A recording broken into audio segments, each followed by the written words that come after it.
তোষামত নয়, ক্ষমতাকে প্রশ্ন করেই গণমাধ্যমের কাজ। আমরা প্রশ্ন করতে চাই আপনার হয়ে, জানাতে চাই আপনি যা জানতে চান। শুরু করছি গ্লোবাল টেলিভিশনের নিয়মিত আয়োজন প্রশ্নগুলো সহজ। আমি নাজমুল আশরাফ। এই অনুষ্ঠানে আমরা চলমান নানা ঘটনার তথ্য ও বক্তব্য তুলে ধরি, অতিথিদের কাছে জানতে চাই সেসব তথ্য ও বক্তব্যের প্রতিক্রিয়া ও বিশ্লেষণ।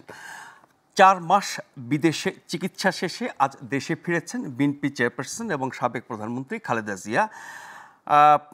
তাকে অভ্যর্থনা জানাতে শাহজালাল আন্তর্জাতিক বিমানবন্দর থেকে গুলশানে তার বাসভবন পর্যন্ত হাজার হাজার নেতাকর্মী ঢল নামে।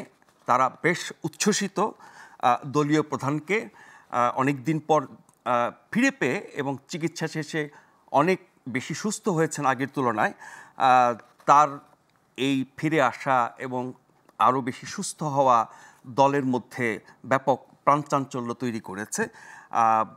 আগামীতে নির্বাচন, সেই নির্বাচনে বিএনপির অংশগ্রহণ এবং বিএনপির যে চলমান রাজনীতি, সেখানে চেয়ারপারসন খালেদা জিয়ার ভূমিকা কি হবে, তিনি কতটা সক্রিয় থাকতে পারবেন রাজনীতিতে, কোন ধরনের ভূমিকায় থাকবেন, এগুলো নিয়ে নানান রকমের আলাপ আলোচনা জল্পনা কল্পনা আছে। কিন্তু একথা সত্য যে বিএনপি তথা বাংলাদেশের জনগণের একটা বিশাল জনগোষ্ঠীর কাছে তিনি খুবই জনপ্রিয় একজন নেত্রী। তিনবার তিনি প্রধানমন্ত্রী ছিলেন, স্বৈরাচার বিরোধী আন্দোলনে আপসহীন নেত্রীর উপাধি পেয়েছিলেন এবং বাংলাদেশের রাজনীতিতে একজন সাধারণ গৃহবধূ থেকে রাষ্ট্রের সর্বোচ্চ পর্যায়ে সর্বোচ্চ ক্ষমতায় যাওয়া এবং একটি দলকে বারবার নির্বাচনের মাধ্যমে ক্ষমতায় নিয়ে যাওয়া এবং সাধারণ মানুষের যে আবেগ, উচ্ছ্বাস, সমর্থন তার প্রতি, এটি বাংলাদেশের রাজনীতিতে একটি বিশাল ঘটনা। বিএনপি চেয়ারপারসন খালেদা জিয়া বিগত সরকারের আমলে মামলায় দণ্ডিত হয়ে কারাভোগ করেছেন, তিনি জেলখানায় ছিলেন, তিনি বন্দি অবস্থায় হাসপাতালে ছিলেন। অতঃপর সরকারের বিশেষ বিবেচনায় তিনি নানান শর্ত সাপেক্ষে চিকিৎসাধীন ছিলেন নিজ বাসায়, বেশিরভাগ সময় হাসপাতালে ছিলেন এবং তখন তার অবস্থা প্রায়ই এমন সংকটাপন্ন হতো যে বিএনপি তাকে দেশের বাইরে চিকিৎসার জন্য সরকারের কাছে বারবার দাবি এবং আবেদন জানিয়েছে, কিন্তু সরকার সেই দাবি পূরণ করে নাই এবং অনেক দুঃসময় গেছে তার বিগত সরকারের আমলে, ফ্যাসিবাদী সরকারের আমলে। সেই বেগম খালেদা জিয়া বিদেশে উন্নত চিকিৎসা নিয়ে অনেকটাই সুস্থ হয়েছেন, তার ব্যক্তিগত চিকিৎসকও জানিয়েছেন এবং বিএনপির রাজনীতিতে তার ফিরে আসা বিএনপির জন্য অনেক বড় একটি উদ্দীপনার ব্যাপার। আগামীতে তার ভূমিকা এবং দলে এবং দেশের রাজনীতিতে এর প্রভাব নিয়ে আমরা হয়তো আরও অনেক কথা বলবো, কিন্তু আজকে আমরা তার 4 মাস বিদেশে চিকিৎসা শেষে দেশে ফেরা নিয়ে এবং দলের মধ্যে তার উৎসাহ উদ্দীপনা নিয়ে, সাধারণ মানুষের ব্যাপক আগ্রহ নিয়ে এবং এটি নিয়ে রাজনীতিতে নানান যে আলোচনা, সেগুলো নিয়ে মূলত আমরা কথা বলবো। এছাড়াও আজকে আমরা আরও দুটি বিষয় নিয়ে কথা বলতে চাই। বিতর্কিত সাইবার নিরাপত্তা আইন, এটি বাদ দিয়ে সাইবার সুরক্ষা আইন নামে একটি অধ্যাদেশের খসড়া অনুমোদন করেছে অন্তর্বর্তী সরকারের উপদেষ্টা পরিষদ। সেখানে আগের আইন যেটি বিতর্কিত ছিল এবং যার নানাবিধ অপব্যবহার হয়েছিল, সেই আইনের অনেক কিছু বাদ দেওয়া হয়েছে, নতুন আইনে বা প্রস্তাবিত আইনে অনেক কিছু যুক্ত করা হয়েছে। সেটি নিয়ে আমরা আলোচনা করব। ঠিক একই সাথে জাতীয় নাগরিক পার্টি এনসিপি অনেক দিন ধরে তারা বলে আসছে মৌলিক সংস্কার ছাড়া নির্বাচন না, মানে মৌলিক সংস্কার না করে নির্বাচন হবে না, এরকম একটি দাবি তাদের ছিল। সেই মৌলিক সংস্কার কি? বিভিন্ন সংস্কার কমিশন এবং বিভিন্ন দলের পক্ষ থেকে অনেক রকমের প্রস্তাবের কথা আমরা শুনেছি, সেই প্রস্তাব নিয়ে আলোচনা হচ্ছে, ঐকমত্যের চেষ্টা করা হচ্ছে, কিন্তু মৌলিক সংস্কার বলতে তারা কি বোঝায় সেসব বিষয়ে আজকে জাতীয় ঐকমত্য কমিশনের সাথে বৈঠক করে এনসিপি সেই বিষয়টি জানিয়েছে। এই দুটি বিষয় নিয়ে আমরা আলোচনা করব। আমাদের সাথে আলোচনার জন্য এরই মধ্যে যুক্ত হয়েছেন ঢাকা বিশ্ববিদ্যালয়ের শিক্ষক ডক্টর আব্দুল আল মামুন। ডক্টর মামুন, আপনাকে স্বাগত জানাচ্ছি। কিছুক্ষণের মধ্যেই আমাদের সাথে যুক্ত হবেন বিএনপির vice chairman doctor Asaduzzaman Ripon. Ripon ভাই এলে পরে আমরা বেগম খালেদা জিয়ার দেশে ফিরে আসার বিষয়টি নিয়ে আলোচনা করব। তার আগে আমরা আলোচনা শুরু করতে চাই আমাদের দ্বিতীয় এবং তৃতীয় বিষয়টি। সাইবার নিরাপত্তা আইন তাতে কি ছিল, তার একাধিক সংশোধনের পরও কি অবস্থা দাঁড়িয়েছিল, কিভাবে সরকার তার অপব্যবহার করেছে, বহু মানুষ তার শিকার হয়েছে সেই আইনের, সেটি বাতিলের দাবি অনেক হয়েছে, কিন্তু সাইবার সুরক্ষা দেয়া নাগরিকদের এটি রাষ্ট্রের দায়িত্ব। নতুন যে আইনটির খসড়া অনুমোদন হয়েছে উপদেষ্টা পরিষদে, তার বিস্তারিততে আমরা যাব। এক কথায় একই ধরনের একটি আইন বাদ দিয়ে আরেকটি আইনে আমরা করলাম, এবং সে আইনের যে নতুন বিধিবিধান, তাতে করে এর অপব্যবহার সরকারের দিক থেকে বা নাগরিকদের দিক থেকে কতখানি হতে পারে, বা জনগণকে সাইবার সুরক্ষা দেওয়ার ক্ষেত্রে এই আইনটি কতটা সহায়ক হবে বলে মনে করেন আপনি? ধন্যবাদ। আপনার যারা দর্শক যারা দেখছেন তাদের স্বাগত জানাচ্ছি। আমার মনে হয় যে আগের যে অ্যাক্টটা, আমার মনে হয় কেউ দ্বিমত পোষণ করবেন না, ওটাকে যদি আমরা সাইবার সিকিউরিটি অ্যাক্ট না বলে সাইবার হয়রানি অ্যাক্ট বলি। যেভাবে অ্যাক্টটা করা হয়েছিল, এটা আসলে একটা ফ্যাসিবাদকে প্রথিত করার জন্য এটাকে ব্যবহার করা হয়েছে, এবং যার হাত থেকে বিশ্ববিদ্যালয় শিক্ষার্থী থেকে শুরু করে জগন্নাথ বিশ্ববিদ্যালয়ের কথা বলছি আমি, ওই মেয়েটির কথা, বা আমাদের অনেক প্রথিতযশা সাংবাদিক যারা এটার খড়গে পড়ে যেমন জেল খেটেছেন, দেশ ত্যাগ করেছেন, আবার সাধারণ মানুষও যারা বিভিন্ন সময় পোস্ট দিয়েছে ফেসবুকে বা অন্য অন্য এই ধরনের টুটে চিপে ধরার মতো অনলাইনে। এই জন্য আমি বললাম যে এটা সাইবার সিকিউরিটি অ্যাক্ট না বলে সাইবার হয়রানি অ্যাক্ট বলাটা ভালো। এখন যেটা বলা হচ্ছে, এই শব্দ চয়নের ক্ষেত্রে এক ধরনের মুনশিয়ানা এবং স্বস্তির জায়গাটা দেয়। সিকিউরিটি শব্দটা আমরা বললে যদিও নন ট্রেডিশনাল সিকিউরিটি আমরা ডিফাইন করতে পারি, যেগুলো মানুষ বুঝেই না, কিন্তু সিকিউরিটি বলতে আমরা নিরাপত্তার কথা সিকিউরিটি বলি। আর নন ট্রেডিশনাল সিকিউরিটি যেমন সাইক্লোনের এগেনস্টে ব্যবস্থা, বন্যার এগেনস্টে, এগুলো আমরা আসলে একাডেমিক্যালি জানলেও সাধারণ মানুষ জানে না। সো এই টার্মটাই ছিল এক ধরনের আতঙ্কের। কিন্তু যখন আপনি বলবেন সেফটি বা সুরক্ষা, তখন কিন্তু একটা সফট অ্যাপ্রোচ এমনিতেই থাকে। আজকে যেটা আমি দেখলাম যে খবরে, যে মোটা দাগে 9টা ধারা যেগুলোকে বেসিক্যালি অপব্যবহার হয়েছিল, তার মধ্যে যেমন মুক্তিযুদ্ধ, শেখ মুজিবুর রহমান সংক্রান্ত, তার পরিবার সংক্রান্ত, জাতীয় সঙ্গীত, জাতীয় চেতনা, তারপরে মানহানিকর, আইন শৃঙ্খলা, সবচেয়ে যেটা আরেকটা ভয়ঙ্কর শেষের দিকে প্রয়োগ হয়েছিল যে আইন শৃঙ্খলা পরিস্থিতির অবনতি ঘটাতে পারে, এরকম কোনো কিছু, সবগুলোকে ডিফাইন করা হয়েছিল এই 9টি ধারা। এবং বলা হচ্ছে যে যার মধ্যে 95% মামলা এই 9টি ধারার মধ্যে থেকে হতো, সেগুলো বিলোপ করা হয়েছে। আর কয়েকটা জিনিস আমি মনে করি যে খুব হাইলাইট করার মতো, দায়ের করা মামলাগুলো অটোমেটিক্যালি বাদ যাবে। 3টা জিনিস আমার মনে হয় যে হাইলাইট আজকের। একটা হচ্ছে যে নারী ও শিশু নির্যাতনের জন্য এখানে নতুন করে ক্লোজ যোগ করা হয়েছে, যেগুলোকে এখন আরো বেটার টার্মে ডিফাইন করা হবে।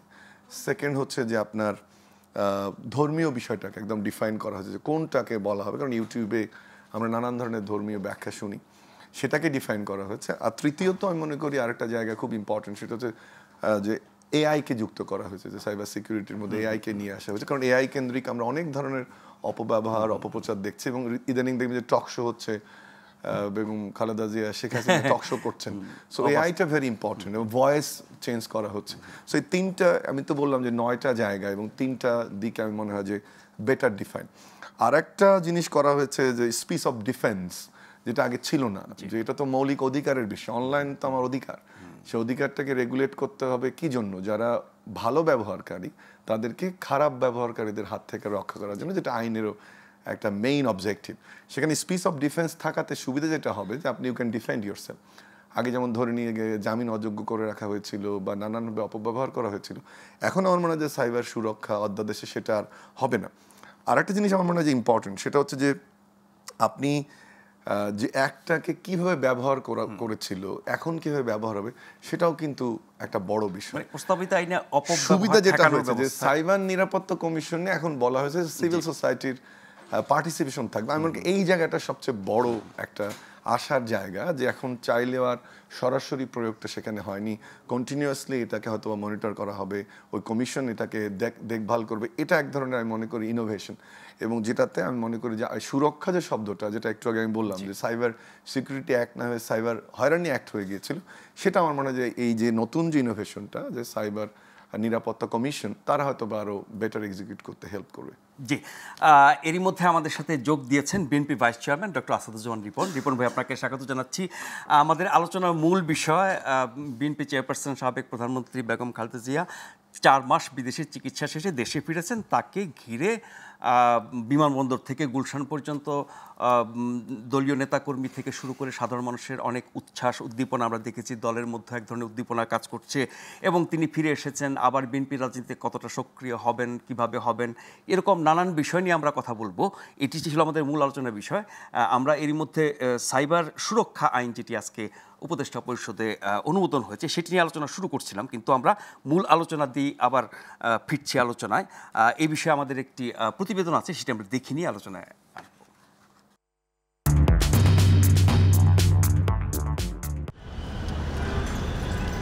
দীর্ঘ 4 মাস লন্ডনে চিকিৎসা নিয়ে দেশে ফিরছেন বিএনপি চেয়ারপারসন বেগম খালেদা জিয়া। তাই মঙ্গলবার সকাল থেকেই বিমানবন্দর থেকে গুলশানের বাসভবন ফিরোজা পর্যন্ত ব্যানার ফেস্টুন হাতে ঢল নামে লাখো মানুষের।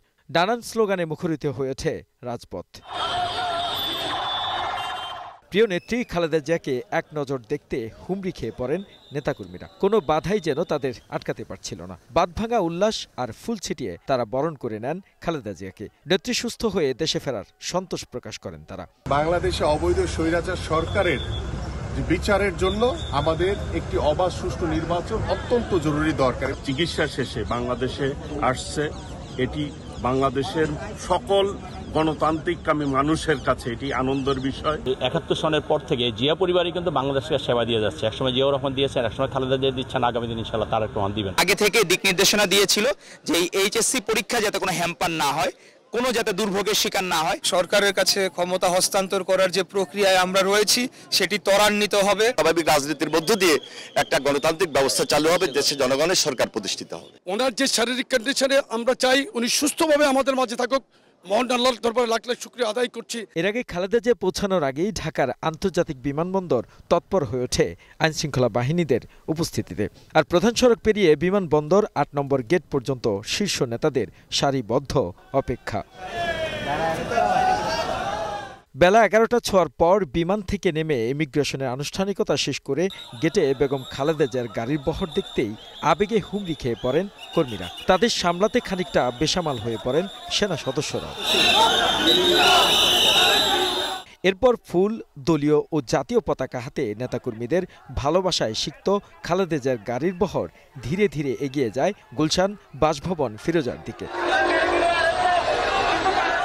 এদিকে বিএনপি চেয়ারপারসনের দেশের মাটিতে পা রাখার আগেই বিএনপির মহাসচিব বলেন, চিকিৎসা শেষে খালেদা জিয়ার ফেরা গণতন্ত্র উত্তরণের পথকে সহজ করবে। বেগম খালেদা জিয়ার এই উপস্থিতি, তার দেশে ফিরে আসা, এটা আমাদের গণতন্ত্রের উত্তরণের পথকে আরও সহজ করবে এবং দেশকে একটা সঠিক বৈষম্যহীন একটা পরিস্থিতির দিকে নিয়ে যেতে সহযোগিতা করবে। আর গুলশান বাসভবনে পৌঁছানোর পর সংবাদ সম্মেলনে কথা বলেন বেগম জিয়ার ব্যক্তিগত চিকিৎসক। তিনি দেশবাসীর প্রতি কৃতজ্ঞতা জানিয়ে বলেন, শিগগিরই দেশে ফিরবেন ভারপ্রাপ্ত চেয়ারম্যান তারেক রহমান।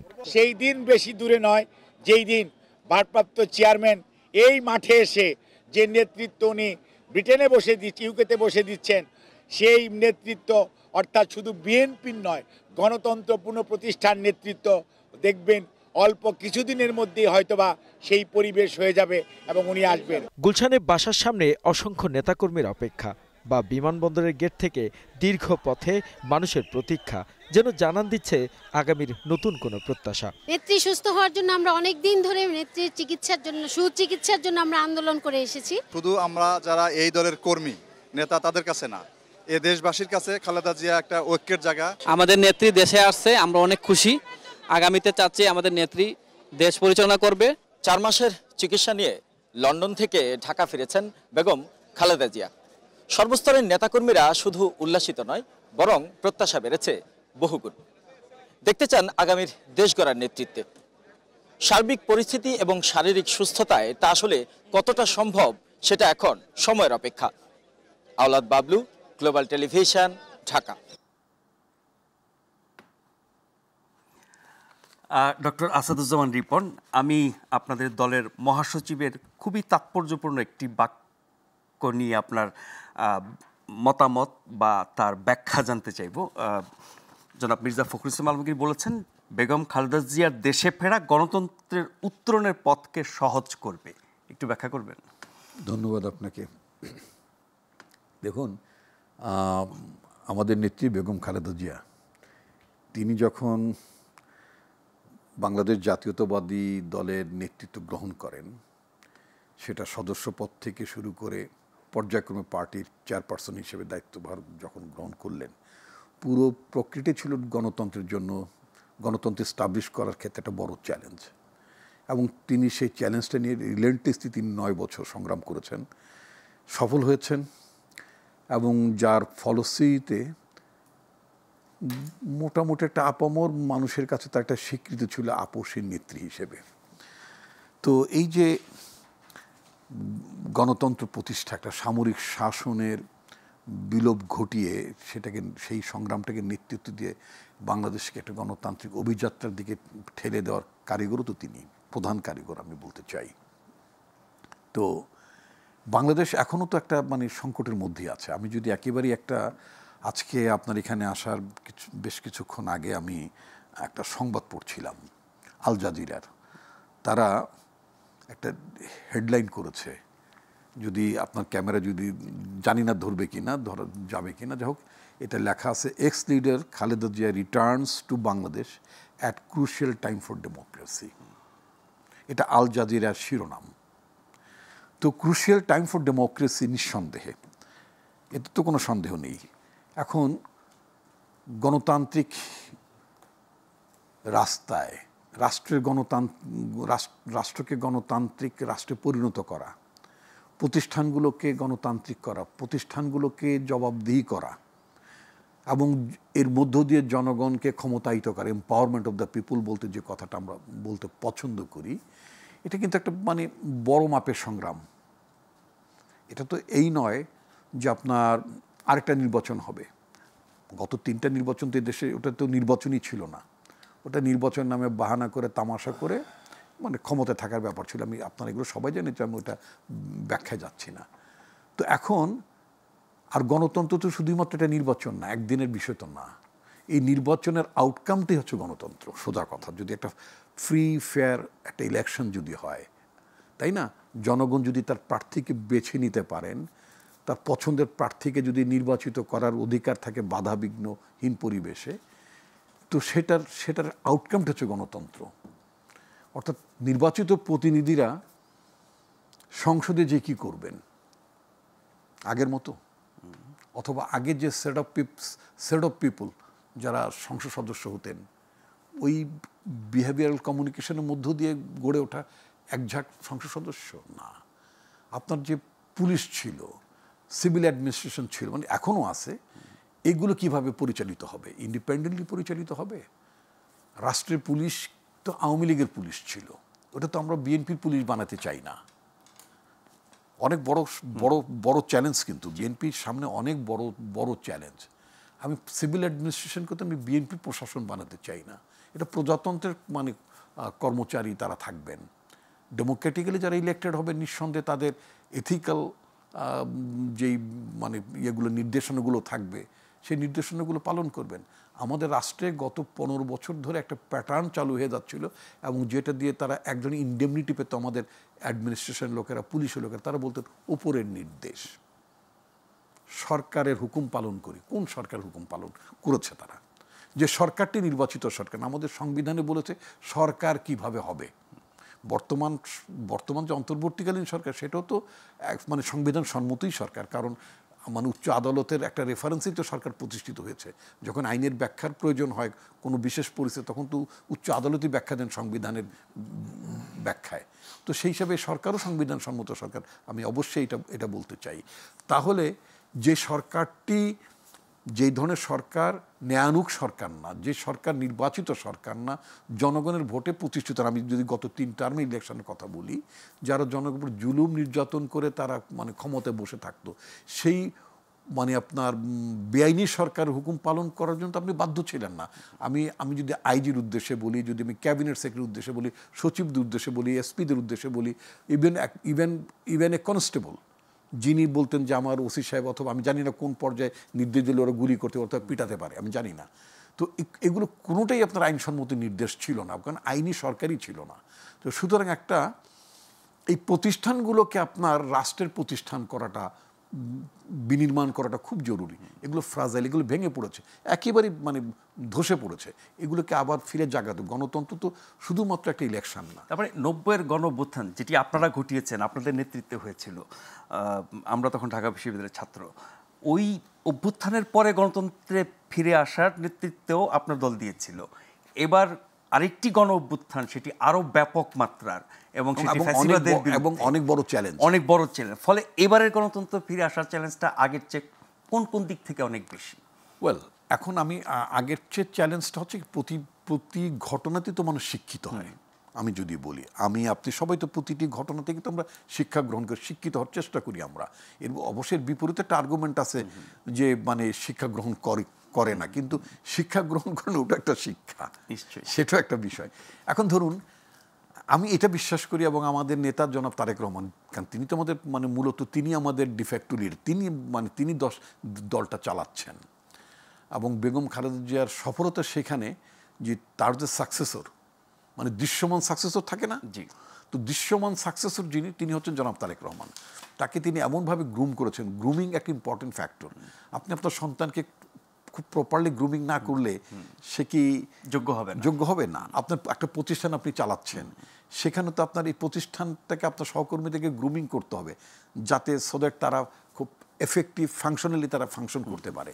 তো বেগম খালেদা জিয়ার সবচেয়ে বড় সাকসেসটা হচ্ছেন তিনি তার নেতৃত্বে তিনি দলটাকে মানে কি বলে ইনট্যাক্ট রাখতে পেরেছিলেন। এবং এটার আরও বড় কৃতিত্ব আমি আমাদের পার্টির চেয়ারপারসন বেগম খালেদা জিয়ার পুত্র, আমাদের পার্টির ভারপ্রাপ্ত চেয়ারম্যান তারেক রহমানকে দিতে চাই, যে তিনি তার নির্দেশনা, তার নেতৃত্ব, সিদ্ধান্তগুলো তিনি এত সঠিক ছিল যে পার্টির নেতা কর্মীরা মনে করেছেন এই সঠিকতা নিয়ে তাদের কারোর কোনো প্রশ্ন ছিল না। এবং গোটা 6 বছরে বা 7 বছর যদি বলে, 18 সালে ম্যাডাম মানে কারাগারে অন্তরীণ হওয়ার পর থেকে এই দলটাকে তিনি ইনট্যাক্ট রাখতে তো ম্যাডামের অনুপস্থিতি তিনি ইনট্যাক্ট রাখতে সক্ষম হয়েছিলেন। এবং তার প্রতিটি সিদ্ধান্ত, নির্বাচনে না যাওয়ার ব্যাপারে যদি বলি বা আন্দোলন সংগ্রামের কথা বলি, 5ই আগস্টের মানে প্রেক্ষিতের তার সিদ্ধান্তগুলোর কথা যদি বলি, তারপরে এই সংগ্রামে মানে দলের অংশগ্রহণকে আপনার নিশ্চিত করা, সেখানে একটা রোল নিশ্চিত করা, এই সমস্ত ক্ষেত্রেই ম্যাডামের সফলতা হচ্ছে তিনি তার একজন দৃশ্যমান সাকসেসরকে তিনি উপযুক্তভাবে দেশের এবং জনগণের সামনে তিনি এবং দলের নেতাকর্মীদের সামনে নিঃসন্দেহে তিনি উপস্থাপন করেছেন। আমি আপনার কাছে আবার ফিরবো, বিশেষ করে এটি শুধু সংবাদকর্মীদের জিজ্ঞাসা না, সারা দেশের মানুষের, এমনকি আপনাদের দলের নেতাকর্মীদের, যে বেগম খালেদা জিয়া আগামীতে রাজনীতিতে কি ভূমিকা রাখতে পারেন, দলের মধ্য থেকে কীরকম প্রত্যাশা, এবং দলের যিনি ভারপ্রাপ্ত চেয়ারপারসন ডক্টর জাহিদ হাসানের কাছে শুনছিলাম যে তিনিও খুব শীঘ্রই ফিরবেন। আর সেই জায়গায় আসার আগে আমি কি ডক্টর মামুন আপনার কাছে ফিরতে চাই, সেটি হচ্ছে যে এই যে গণতন্ত্রের পুনরুদ্ধার, গণতন্ত্রে ফিরে যাওয়া, এবারে অভ্যুত্থানের পরে গণতন্ত্রকে পুনঃপ্রতিষ্ঠা করা আরও বেশি চ্যালেঞ্জিং, যেটা রিপন ভাই বলছিলেন, বেগম খালেদা জিয়ার ভূমিকা এক্ষেত্রে কি হতে পারে বা আপনি কি প্রত্যাশা করছেন? আবার বলছি, গণতন্ত্রে ফিরে যাওয়া এই পর্যায়ে, এই অভ্যুত্থানের পরে। আমার মনে হয় একটু ব্যাকগ্রাউন্ডটা যেটা রিয়ন ভাই শুরু করলো, তার একটু উনি দলের ভাইস চেয়ারম্যান, তার সামনে বলার জন্য আমি দুঃখিত, বাট 3টা পার্সপেক্টিভ বলা খুব জরুরি। আমরা যে আপসীন নেত্রী ওনাকে বলা হচ্ছে, গণতন্ত্রের মানুষকন্যা বলা হচ্ছে, বা উনি গণতন্ত্র আমাদেরকে বারবার এনে দিয়েছেন, এটার বড় আশার জায়গা। 4টা স্পেসিফিক উদাহরণ আপনাকে দেই। যে 86 সালে রিপন মেদা তখন একেবারে এসবের মধ্যে একটা নির্বাচন কিন্তু ওনার সঠিক সিদ্ধান্ত পরিণত হয়েছে। 87-তে এসে একেবারে একা চলে গেলেন, এরশাদ হঠাৎ একদম শব্দ করে বেরোয় গেলেন রিক্সা নিয়ে, বা ঢাকা বিশ্ববিদ্যালয় সফরে আসলেন, এটা মনে রাখতে হবে। এরপরে আপনি দেখেন যে তারপর থেকে যে টানা কারো ধারণা ছিল না, আমরা তখন ছোট, বাট কারো ধারণাই ছিল না যে 91 বিএনপি ফর্ম করবে, সেটাকে কিন্তু উনি গভর্নমেন্ট ফর্ম অসম্মুখ, everybody was waiting to celebrate for Awami League victory, but উনি অসম্মুখ সরকারে চলে গেছে। এরপরে আপনি আসেন 111, একজন তো চলে গিয়েছিল, উনি কিন্তু যাননি। ছোট ছোট 2টা উদাহরণ আরো দিতে হবে। যে আবার একটু 15-তে ধরেন যে উনি যখন চিকিৎসার জন্য গেলেন, উনি জানেন ওনার কয়েকদিন পরে মামলার হিয়ারিংটা তখন শেষ পর্যায়ে, জেলে যেতে হতে পারে, সময় দিচ্ছে না, উনি তো তারপরে ফিরেছেন। এবং একটা স্টেটমেন্ট আমার মনে পড়ে যে উনি শরীর তো মনে ভালো না, কিন্তু বলছিল যে এই মুহূর্তে আমার দেশে ফেরাটা জরুরি 15-তে, উনি কিন্তু ফিরেছেন। এরপরে আপনি দেখেন যে ওটার পরে ওনার যে 4টা সিদ্ধান্ত, ইলেকশন কেন্দ্রিক সিদ্ধান্ত, অনেকে সমালোচনা করেন যে পাকিস্তানের সাথে না বলা, এটা একটা ওনার সিদ্ধান্ত। তারপরে নেতৃত্বে ট্রান্সফরমেশন করে সেটাকে হ্যান্ড ওভার করে দেওয়ার সিদ্ধান্ত, এবং সর্বোপরি যদিও রিপন ভাই বলেছেন আমি তারেক রহমান সাহেবকে পুরো ক্রেডিট দেই, বাট সিম্বলিক ভ্যালুটা ইউনিটির কিন্তু যেখানেই থাকুক না কেন ওটা খালেদা জিয়া ছিলেন। তাহলে তার এই যে বাংলাদেশের গণতান্ত্রিক উত্তরণে বিভিন্ন সময়ে যে তার উত্থান, সেটা কিন্তু উনি প্রমাণ করেছেন। আরেকটা মেজর ডিসিশন, আবার ওনার সামনে এই কথাটা বলার জন্য আমি দুঃখিত, গণতান্ত্রিক প্রক্রিয়ায় কিন্তু উনি লিডারশিপে যখন আসলেন, আজিজ সাহেবদের বা তখন আমাদের অন্য যারা অন্য নেতৃত্ব চাচ্ছিল, ওনাদেরকে যারা সামরিক কর্মকর্তা সহ মওদুদ আহমেদ সহ জমিরুদ্দিন সরকার সাহেবরা সহ যারা কনভিন্স করেছিল, উনি কিন্তু তখনই ইয়ে হয়ে যেতে পারে, পার্টি চেয়ারম্যান হতে পারে। 82-তে উনি হতে পারতো। উনি কিন্তু সফটলি আস্তে আস্তে গণতান্ত্রিক প্রক্রিয়ায় ওয়েট করে করে এসে আপনার সে 84-র 10ই মে কিন্তু ক্ষমতাটা নিয়েছেন, বা তখন পার্টির দায়িত্ব নিয়েছেন, এবং ওইভাবে ফ্ল্যাশ উনি হন নাই। 2-একটা মিটিং করেছেন, 7ই নভেম্বরে ফুল দিয়েছেন। তার মানেটা কি, গণতন্ত্রের প্রতি ওনার একটা শ্রদ্ধা ছিল। হ্যাঁ, একটা জিনিস আমরা এর মধ্যে বলতে পারি যে হয়তোবা যে সিদ্ধান্তটা 15ই ফেব্রুয়ারি ইলেকশনের, অনেকে বলে এটা যে হয়তো বা ইলেকশন ওটা আগে মেনে নিয়ে ইলেকশন দিলে হয়তো বা বিএনপি আবার ক্ষমতায় আসতে, একটা মানুষের ভুল ভ্রান্তি থাকতে পারে, সেটা যেন একটা ফল্ট, এটা আমি বিশ্বাস করি না। বাট উনি কিন্তু ওইটা রেস্টোর করেছেন তত্ত্বাবধায়ক সরকারটা। তাহলে এই ব্যাকগ্রাউন্ডে এখন যদি আমরা এখনকার বাস্তবতা দেখি, আমি দুটো বক্তব্য একটু সাইট করতে চাই। সেটা হচ্ছে যে 7 তারিখ বা 8 তারিখ আপনারা 5ই আগস্টের পর একটা প্রোগ্রাম করলেন পল্টনে। 7 তারিখ উনি খুব, আমি এসএটিভিতে ছিলাম ওই দিন, খুব সংক্ষিপ্ত একটা বক্তব্য দিয়েছিল। আমার মাথায় দুটো জিনিস ঢুকেছিল, তারুণ্য এবং চাকুরি। উনি জিনিসটাকে ভালোভাবে ওই বক্তব্য কিন্তু উনি ধরতে পেরেছিলেন। আর একটা হচ্ছে বর্ধিত সভায় ওনার বক্তব্য, ইউনাইটেড ছিলাম, ইউনাইটেড থাকবো, অন্য কাজগুলো করা যাবে, যে মেসেজটা এখন দরকার, যারা বিভিন্ন রকম চাঁদাবাজি দুর্নীতিতে জড়াচ্ছে, এই মেসেজটাও কিন্তু উনি দিয়েছেন। থার্ড হচ্ছে যে খালেদা জিয়া বিভিন্ন ওনার তরুণ হিসেবে নেতৃত্ব নিয়েছিলেন, এবং তারুণ্যকে জিয়া রহমান সাহেব ওল্ডদের নিয়ে সেই উইজডম ক্রিয়েট করে পরীক্ষিতভাবে পার্টি ফর্ম করেছিল। অ্যাডভাইজারি কাউন্সিল প্রথমে ছোট ছিল, পরে উনি বড় করেছেন, উনিও একটা প্রসেসের মধ্যে দায়িত্ব নিয়েছেন। কিন্তু খালেদা জিয়া কিন্তু তারুণ্যকে উদ্দীপ্ত করেছিলেন নিজে একজন তরুণ নেত্রী হিসেবে। তাহলে এবারে যে জেনজির কথা আমরা বলছি, তাদের এক্সপেকটেশনটা সম্ভবত উনি জানেন। এই জায়গাটায় আমি চ্যালেঞ্জটা দেখি যে উনি তাদেরকে রিড করতে পারছেন কিনা। কিন্তু যে দুটো বক্তব্যের কথা আমি বললাম, তাতে আমি খুব আশাবাদী যে উনি এই জেনারেশনটা রিড করতে পারবেন। আমরা যেটা সিম্বলিক ভ্যালুর কথা যেটা বলছি, যে খালেদা জিয়ার ফিরে আসাটা সিম্বলিক ভ্যালু, আমরা জেনজির প্রত্যাশা এবং নির্বাচন নিয়ে, সংস্কার নিয়ে জেনজিদের যে নতুন দল এনসিপি এবং বিএনপির মধ্যে যে বিরোধ, সেই জায়গায় বেগম খালেদা জিয়ার ভূমিকা, তার সিদ্ধান্ত, নির্দেশনা কি হতে পারে, এটা শুনবো। তার আগে একটা ছোট্ট বিরতি নিচ্ছি, আশা করছি ফিরে এসে আপনাদেরকে সাথে পাবো।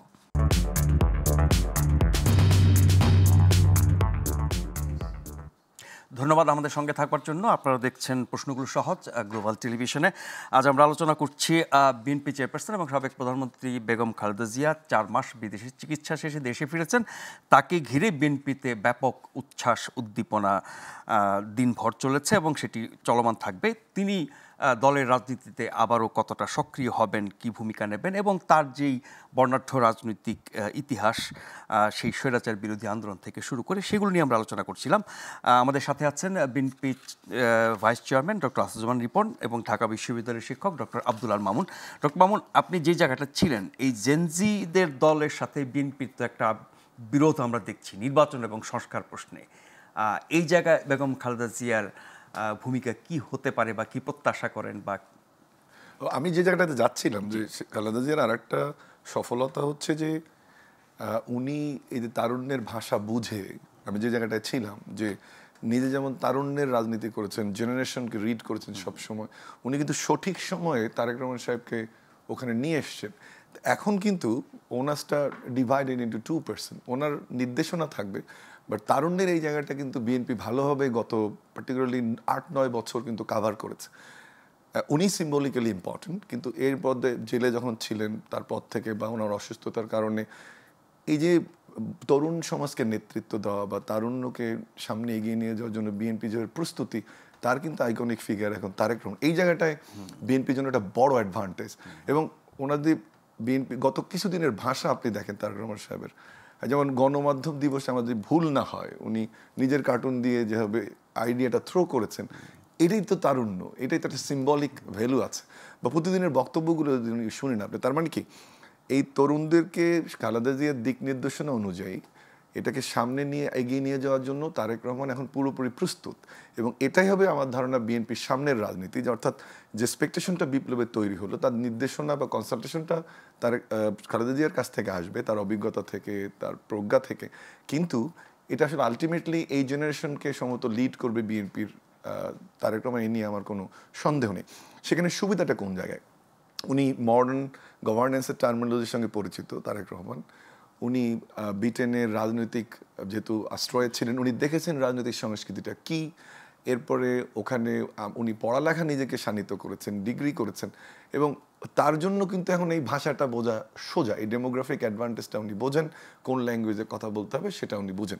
এখানে বিএনপির সুবিধাটা অন্য যে এখন তো আওয়ামী লীগ নেই, বাট যে প্রক্রিয়ায় শেখ পরিবারকে সামনে আনা হচ্ছিল, তারেক রহমান সাহেবের উত্থানটা বা তাকে যে প্রক্রিয়া আনা হয়েছে টোটালি ভিন্ন। সেজন্য আমি মনে করি না যে বিএনপি এই জেনজি জেনারেশনকে ডিল করতে গিয়ে কোনো রকম সমস্যায় পড়বে।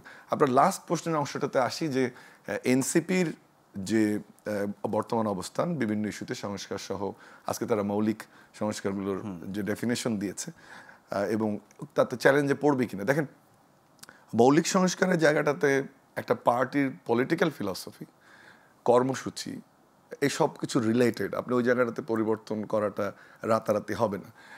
এখন আরেকটা নতুন পলিটিক্যাল পার্টি ফর্ম হয়েছে, জিয়াউর রহমান সাহেব ফর্ম করেছিলেন সেই 70-80 দশকে। এখন একটা নতুন 50 বছর পরে একটা বা তারও অধিক সময় পরে এই পার্থক্যটা থাকবে, কিন্তু অ্যাকসেপ্টেন্সটা ডিপেন্ড করবে যে জনগণ এটাকে কীভাবে নেয়। এখন নির্বাচনী ডামাডোলের মধ্যে এত বড় সংস্কার বা মৌলিক সংস্কার কতটুকু সম্ভব হবে সেটা আমি জানি না, কিন্তু একটা জিনিস ঠিক, ইতিমধ্যে তারেক রহমান তরুণদের মধ্যে, যুবকদের মধ্যে কিন্তু তার অবস্থানটা এই তরুণ যুবকদের লিডার হিসেবে এস্টাবলিশড করেছেন। আমার মনে হয় যে সেই জায়গাগুলোতে উনি ঠিক মতো রিড করে তরুণদের ভাষা বুঝে নিশ্চয়ই সঠিক সিদ্ধান্ত নেবেন। এখানে একটা ছোট্ট বিষয় আমি উল্লেখ করতে চাই, যে আজকে যে খালেদা যে সিম্বলিক ভ্যালু, আমরা এটা দেখতে চাই যে মাঠ পর্যায়ে শুধুমাত্র পলিটিক্যাল প্রেশার গ্রুপ হিসেবে না, to the government for election and আমাদের যে রিফর্মের কথা বলছি, বাট কিছু কিছু জায়গায় আমরা যেটা দেখছি বিএনপি কর্মীদের বিহেভিয়ার, সবাই না, এটা খুব ক্ষুদ্র সংখ্যায়, এবং বাংলাদেশের রাজনৈতিক সংস্কৃতি এক ধরনের পরিবর্তন বিএনপি নিয়ে এসছে বহিষ্কার করার মাধ্যমে, সেই জায়গাটাতে একটা মেসেজ যাক। আর তারেক রহমান সাহেবের ক্ষেত্রে আমার যে বিষয়টা সেটা হচ্ছে যে এই মেসেজটা আরও আমি চাই যে উনি কঠিনভাবে তৃণমূলে দিবেন, কারণ যারা নতুন জেনারেশন তারা এই ধরনের চাঁদাবাদ যারা অল্প কিছু লোক যারা করছে একেবারেই নগণ্য, যদিও ব্যবস্থা নেওয়া হচ্ছে, তাদেরকে কিন্তু এই জেনারেশন অ্যাকসেপ্ট করবে না, বা যারা টেন্ডারবাজি করছে তাদেরকে এই জেনারেশন অ্যাকসেপ্ট করবে না। যে ব্যবস্থাগুলো দলের পক্ষ থেকে নেওয়া হয়েছে এটা কি যথেষ্ট না আরো বেশি না দরকার? প্রথম কথা হচ্ছে যে আমাদের রাজনৈতিক সংস্কৃতিটা ছিল না, এটা তো তারেক রহমান সাহেব ইন্ট্রোডিউস করেছেন। এখন আমি চাই যে এটা আরো কঠোরভাবে উনি করবেন, কারণ বিএনপির সামনে যে দীর্ঘদিন ক্ষমতায় থাকার সুযোগ তৈরি হয়েছে, সেটার জন্য অল্প কিছু মানুষ বা অল্প কিছু কর্মী যারা দলের লাভ না করে ক্ষতি করছে, তাদের কারণে যেন এই সুযোগ হাতছাড়া না হয়। জি, রিপন ভাই, বেগম খালেদা জিয়া রাজনীতিতে সরাসরি কতটা সক্রিয় ভূমিকা রাখতে পারেন? কারণ বেগম জিয়া শুধু বিএনপি না, বাংলাদেশের বিশাল জনগোষ্ঠীর কাছে একরকম প্রত্যাশা, আশা, আকাঙ্ক্ষার প্রতীক। সেই প্রত্যাশা পূরণে তিনি নিশ্চয়ই সিদ্ধান্ত নেবেন। আপনার দলের শীর্ষ পর্যায়ে নেতৃত্বে আছেন, আপনারা কি প্রত্যাশা করছেন বা ভাবছেন যে তিনি কতটা সক্রিয় রাজনীতিতে অংশ নিতে পারবেন? ধন্যবাদ আপনাকে। মানে রাজনৈতিক নেতাদের ক্ষেত্রে যদি এটা খুব বেশি উদাহরণ অনেক দেশের জন্য খুব টানা যাবে না, একটা পর্যায়ে একজন রাজনীতিক অথবা সর্বজন গ্রাহ্য একজন মানুষ একটা জাতির জীবন অনেক বেশি থাকে না। আমাদের ছাত্র জীবনে এক ভদ্রলোকের নাম, ইন্ডিয়াতে একজনের নাম শুনতাম, উনি কখনো ওই দেশের প্রধানমন্ত্রী প্রেসিডেন্ট ছিলেন না, সর্বদয় নেতা জয়প্রকাশ নারায়ণ, সংক্ষেপে তাকে জেপিএন বলতো, আপনার মনে থাকার কথা। জি। তো এই যে সর্বদয় নেতা জয়প্রকাশ নারায়ণ হয়ে ওঠা এবং পরবর্তীতে একজন আন্না হাজারেও মানে মানে অতদূর না গেলেও কিছুটা জায়গায় যাচ্ছিলেন। আমাদের দেশের পার্সপেক্টিভে যদি আপনি বলেন, মৌলানা আব্দুল হামিদ খান ভাসানী, তার অনেক বড় দল ছিল না, মানে অনেক বড় একেবারেই মানে মাঠ কাঁপানো, মানে শেষের দিকে যখন ওনার ব্যক্তি হিসেবে শেষের দিকের কথা বলছি, অফকোর্স একসময় ন্যাশনাল আওয়ামী পার্টি, তার ছাত্র সংগঠন, ছাত্র ইউনিয়ন খুবই প্রভাবশালী মানে আপনার রাজনৈতিক দল ছিল, স্বাধীনতার পরেও বটে। তো মৌলানা ভাসানী একটা পর্যায়ে কিন্তু উনি জাতির অভিভাবকের মতন জায়গায় পৌঁছে গিয়েছিলেন। বেগম খালেদা জিয়া 3 বারে প্রধানমন্ত্রী হয়েছেন, 2 বার বিরোধী দলের নেত্রী হয়েছেন। তার দীর্ঘ রাজনীতির অভিজ্ঞতা, উনি বলেছেন যে সময়টিতে তিনি রাজনীতিতে মানে নাম লেখালেন, সেটা তো খুবই মানে কি বলে মানে সেটা তো মানে কি বলে তার ফাইটটা মানে রাজনীতির খাতার নাম লিখে, চরম বিরূপ পরিস্থিতি, রাজনীতির খাতার নাম লিখে একটা বিরূপ পরিস্থিতিতে তিনি যুদ্ধ শুরু করলেন, রাইট। এবং তখন কিন্তু তার বয়সটা খুব বেশিও ছিল না, মানে আমাদের ছাত্র জীবনে, আমাদের মানে ছাত্র জীবন বলতে ছাত্র নেতৃত্বের জীবনেও না, একেবারেই পড়াশোনার ছাত্র জীবনে যদি আমি এভাবে বলি। তো আমরা তাকে তো খুব কাছ থেকে নিবিড়ভাবে দেখার মানে সুযোগ পেয়েছি। আমি যে কথাটি শুরুতে বলছিলাম যে পার্টি চেয়ারপারসন বেগম খালেদা জিয়া, পরবর্তীতে পার্টির লিডারশিপ কে হবে এটা মানে দৃশ্যমান নেতৃত্ব দেখা যায়। ইন্ডিয়াতে একটা বড় ক্রাইসিস ছিল যে কংগ্রেসের নেতা পরবর্তী নেতা কে হবে। ওই কি বলে যেমন আমরা রাহুল গান্ধীকে মোদি তুচ্ছতা ছিল, ওগুলো কি পাপ্পু গান্ধী ঠান্দি সমস্ত নানা কিছু বলতো, মানে পাপ্পু মিনস এখন পর্যন্ত মানে বাচ্চা ইত্যাদি। ওয়েল, বাংলাদেশে তো তারেক রহমান যে একটা ম্যাচিউর পলিটিশিয়ান, তার সিদ্ধান্ত, তার নির্দেশনাবলী দলের নেতাকর্মীদের প্রতি, তারপরে তার কঠোরতাই যে দলের নাম ভাঙিয়ে যারা মানে দলের জন্য যারা বদনাম কামাচ্ছিল, এবং ওনার লাস্ট বক্তব্য ছিল যারা দলের জন্য দলের সুনামের জন্য যারা দায়ী হচ্ছেন বা যারা সুনাম বিঘ্নিত করছেন তাদেরকে বাদ দিয়ে মানে দল করতে হবে। বাংলাদেশে তো উনি দল সংগঠিত করার জন্য, ওনার দলটা সংগঠিত করার জন্য তিনি 9টি টিম গঠন করেছেন, আমাদের 64 অ্যাডমিনিস্ট্রেটিভ ডিস্ট্রিক্টস, অ্যান্ড এর মধ্যে পলিটিক্যাল পার্টিতে অ্যাডমিনিস্ট্রেটিভ ডিস্ট্রিক্টের বাইরেও কিছু ইউনিটকে মানে ইউনিট জেলা ইউনিটের মর্যাদা দেওয়া হয়।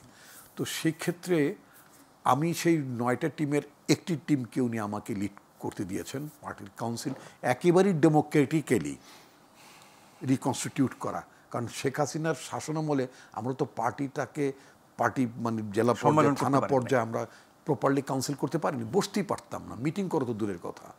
তো এখন তো একটা কন্ডিসিভ এনভায়রনমেন্ট আছে, at least we can talk to each other, উঠোন বৈঠক করতে পারছি, কথা বলতে পারছি, কথা শুনতে পারছি, মত বিনিময় করতে পারছি, একাধিকবার মিটিংয়ে যেতে পারছি, আসতে পারছি। উনি আমার মতো অন্য টিম লিডারদেরকে যেটা তিনি বলেছেন, আরও তো আমি বাদে আরও 8 জন টিম লিডার আছেন, তাদেরকে তিনি যে মেসেজটা দিয়েছেন যে পার্টির প্রতিটি ইউনিটে একেবারেই গণতান্ত্রিক প্রক্রিয়ার নেতৃত্ব নির্বাচন করে নিয়ে আসতে হবে। বলেছেন যদি কনসেনসাস থাকে, কোন ইউনিটে একক নেতৃত্ব আছে, মানে তার নেতৃত্বকে কেউ চ্যালেঞ্জ করেনি, তার নেতৃত্ব এত সর্বজন গ্রাহ্য নেতৃত্ব ওই জায়গাতে, ওই ইউনিটে তিনি তাকে ইয়ে করবেন, রিকগনাইজ করবেন। বাট যদি সে কম্পিটিটর থাকে তাহলে অবশ্যই গো ফর ভোট।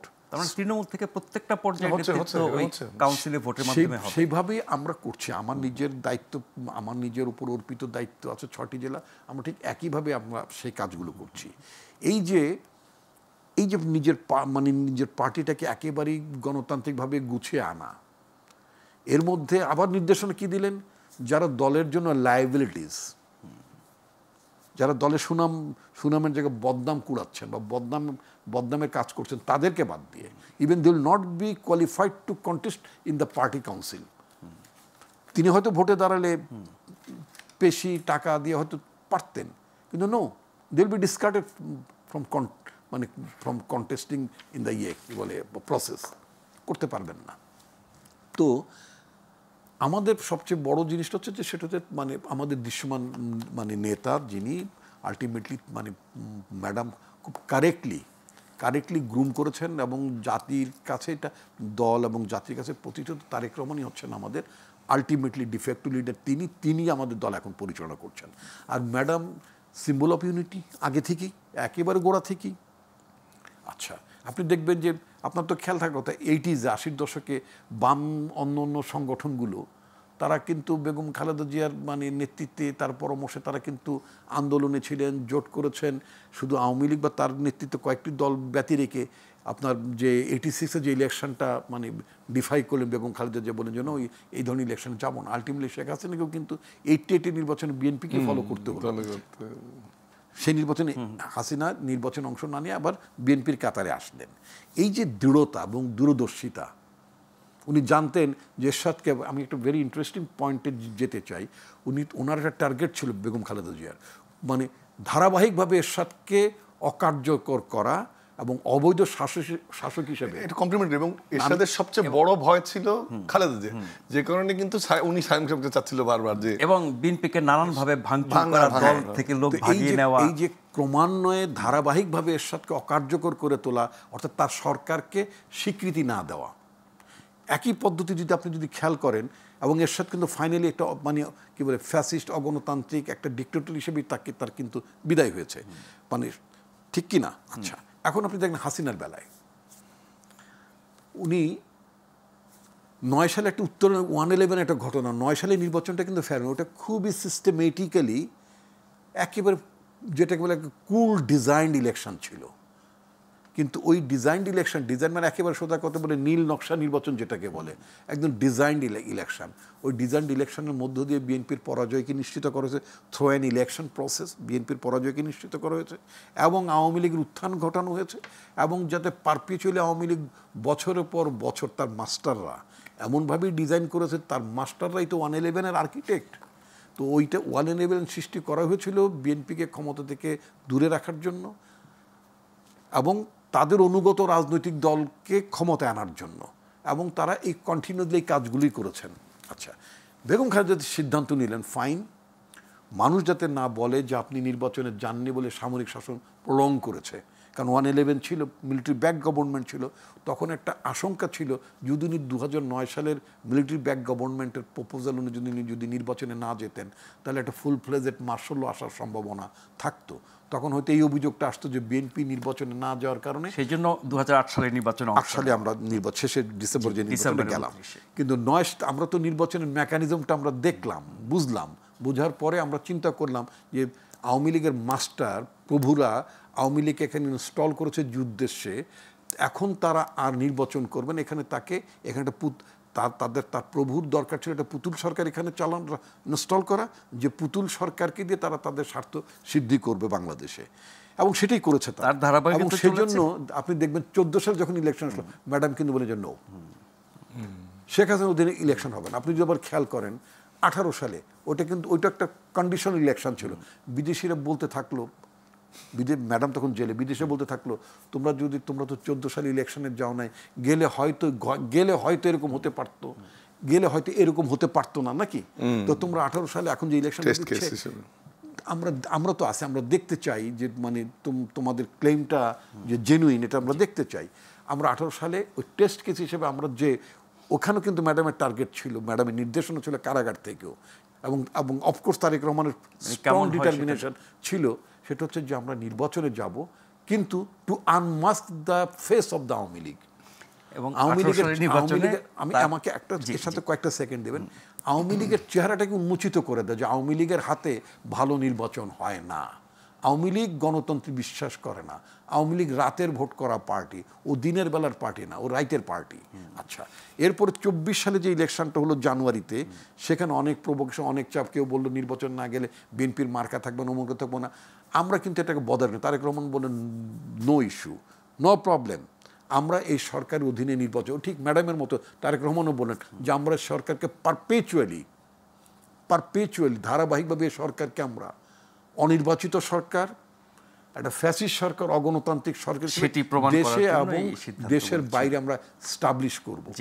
আমরা এবং সেই ক্ষেত্রে ম্যাডামের মতো তারেক রহমানও সফল, সেটা হচ্ছে যে এই আওয়ামী লীগের চরিত্রটাকে উন্মোচিত করে দেওয়া, যার জন্য এখন যে আমাদের ছেলেরা যে ফ্যাসিস্ট গভর্নমেন্ট বলে, এই ফ্যাসিস্ট গভর্নমেন্ট 36 দিনে হয় না, একটা দীর্ঘ প্রক্রিয়ার মধ্য দিয়ে, প্রসেসের মধ্য দিয়ে করে। জি জি, আরেকটা ছোট্ট বিরতি নিয়ে ফিরে আসছি, এবার আপনাদের সাথে পাবো আশা করছি।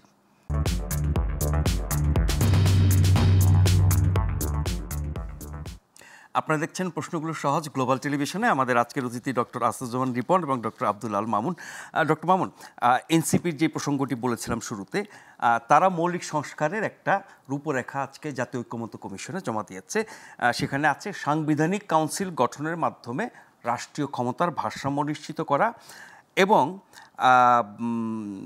মেয়াদ উত্তীর্ণ যেসব নির্বাচন কমিশন, যাদের মেয়াদ শেষ হয়ে যাবে, সেই নির্বাচন কমিশনগুলোকে জবাবদিহিতার আওতায় আনা, তারা দোষ ত্রুটি ভুল করে থাকবে তার বিচার আচার ইত্যাদি। আর হচ্ছে জবাবদিহিতা এবং ক্ষমতার বিকেন্দ্রীকরণ, এগুলো না হওয়া পর্যন্ত তারা নির্বাচন চাচ্ছে না।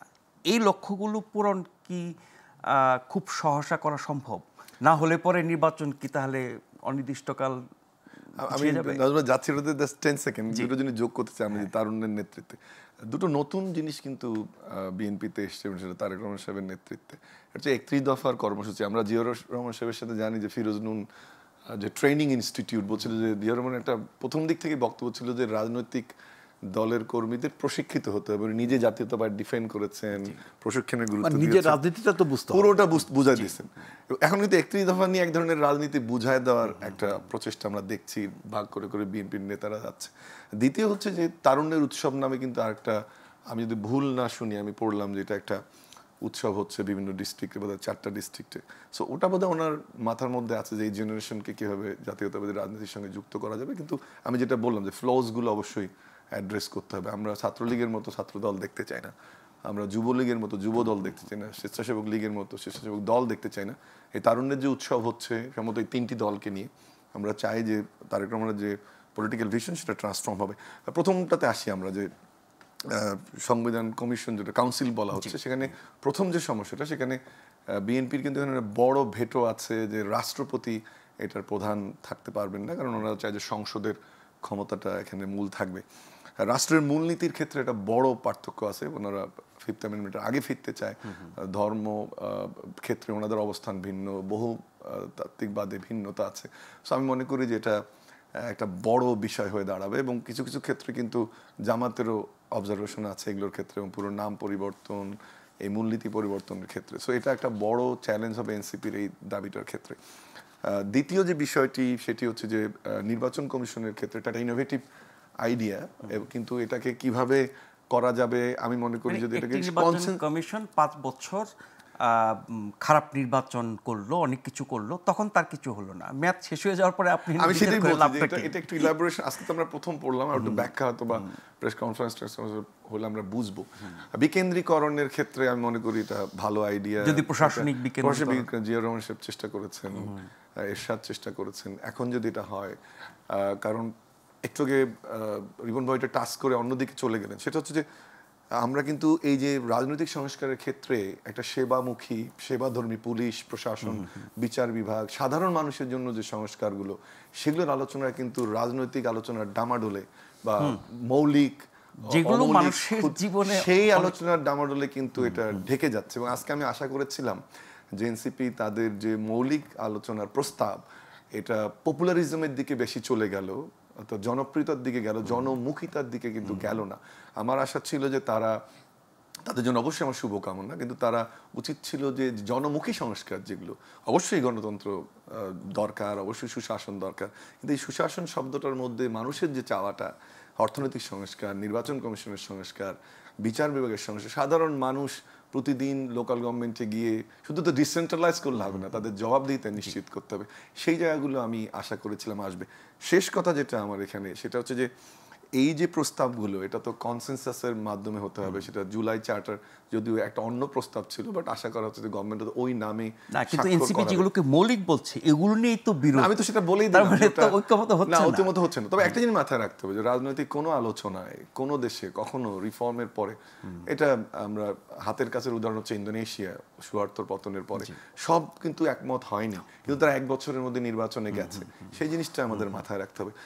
এক্ষেত্রে পরের গুলো আমি মনে করি যে আর একটু ব্যাখ্যা বিশ্লেষণ করলে সেটা হয়তো বা হালে পানি পাবে এবং অন্য রাজনৈতিক দলগুলোর সাথে ঐক্যমত হতে পারে। কিন্তু প্রথম দিকের যেভাবে এক্সপেকটেশন, এটা আমার মনে হয় যে ঐক্যমত দিয়ে তো আর রাজনৈতিক সিদ্ধান্ত হয় না, ছাড় দিতে হবে। সেই ছাড়ের জায়গাটা কতটুকু, কোন জায়গাটায়, সেটা ইম্পর্টেন্ট হবে। রিপন ভাই, একদম শেষ পর্যায়ে চলে এসেছি। ঐক্যমত না হলে তো সংস্কার হচ্ছে না, বা প্রত্যেকটা দল নিজেরা যেগুলো প্রস্তাব দিয়েছে বা যেসব প্রস্তাব মেনেছে সেগুলো তারা ক্ষমতা গেলে বাস্তবায়ন করতে পারে। তার আগেই যে বর্তমান সরকারের অধীনে ঐক্যমত তৈরি করা এবং সেটাকে ভাগ করা, এটুকু নির্বাচন আগে ওটুকু নির্বাচনে পরে, সেই রাস্তায় কি আমরা খুব বেশি আগাতে পারছি? আমি তো, আপনি বলছেন বেশি দূর আগাতে পারছি, আমি তো কোনো আগানোই দেখছি না। যেমন মনে করেন আপনার আইন উপদেষ্টা তিনি বলেছিলেন যে সংস্কার যে প্রস্তাবনাগুলো আছে এগুলো 50% 1 মাসের মধ্যে বাস্তবায়ন করা সম্ভব। উনি উনি যে অভিমত প্রকাশ করলেন তার থেকে প্রায় 2 মাস, তার চেয়ে 2 মাস পার হয়ে গিয়েছে। অনেকগুলো তো মানে নিঃসন্দেহে করা যেতে পারে। আপনি যা ভালো, আপনি ভালো নির্বাচন চান, ভালো নির্বাচনের জন্য কি কি করা দরকার, এটার ব্যাপারে তো কারো কোনো ভিন্ন মত নাই আমি মনে করি। নিশ্চয়ই আপনি বিচারক আইন, আমি যেহেতু উনি আইনের উপদেষ্টা, উনি কিভাবে ভালো বিচারক নিয়োগ করবেন তার ব্যাপারে তো বিএনপির কোনো আপত্তি ছিল না। আপনি যদি এখন বলেন যে মানে যেমন প্রচলিত পদ্ধতি আছে, 10 বছর মানে হাইকোর্টে এনরোল্ড হয়ে আছেন, তিনি মানে 10 বছর অভিজ্ঞতা, কিন্তু এই অভিজ্ঞতায় তিনি একদিনও কোর্টে যান না, কথার কথা, এটা ডিসকোয়ালিফিকেশন না। তিনি কোনো মামলায় জিতেনও নাই, ধরুন এটাও কোনো ডিসকোয়ালিফিকেশন না। তার কোনো মামলা ডিএলএর রিপোর্টেডই হয় নাই। যেমন ইউনিভার্সিটির মাস্টারি করতে হইলে মানে এভাবে যদি বলি তার পাবলিকেশন লাগে নাকি, তিনি অনেক ব্রিলিয়ান্ট, ঠিক আছে, একেবারে নতুন সাবজেক্ট, এমন একটা নতুন সাবজেক্টে তিনি গবেষণা করে আসছেন, পিএইচডি করে আসছেন। দেখা গেলো ইউনিভার্সিটি, কোনো ইউনিভার্সিটি চাইলে একটা নতুন ডিপার্টমেন্টও খুলতে পারে, কিন্তু তাকে রাতারাতি প্রফেসর করা যায় না যদি তার মানে কি বলে ক্রাইটেরিয়া অনুযায়ী পাবলিকেশন না থাকে। আপনি এই যে বিচারক, এই সরকার আমলে 30-34 জন বিচারক না 24 জনের মতো বিচারক নিয়োগ করলেন, মানে নট লেস দেন 23 জন, সম্ভবত 23 জন, হোয়াট এভার। এই 23 জন বিচারকের মধ্যে কয়জন বিচারক মানে যারা আইনজীবী ছিলেন তাদের আইনজীবী অবস্থায় তাদের কয়টা মামলা ডিএলএ রিপোর্টেড আছে? আইনজীবী সনদ পান না এমন ব্যক্তিও তো আছে, আমি জানি না, প্র্যাকটিস করার জন্য না, যখন প্রকাশিত হয়েছিল যতদূর মনে পড়ে আমার। তো হোয়াট এভার, তাহলে এইটা কি সংস্কার করা যেতে পারত? এই ব্যাপারে কি বাধা ছিল?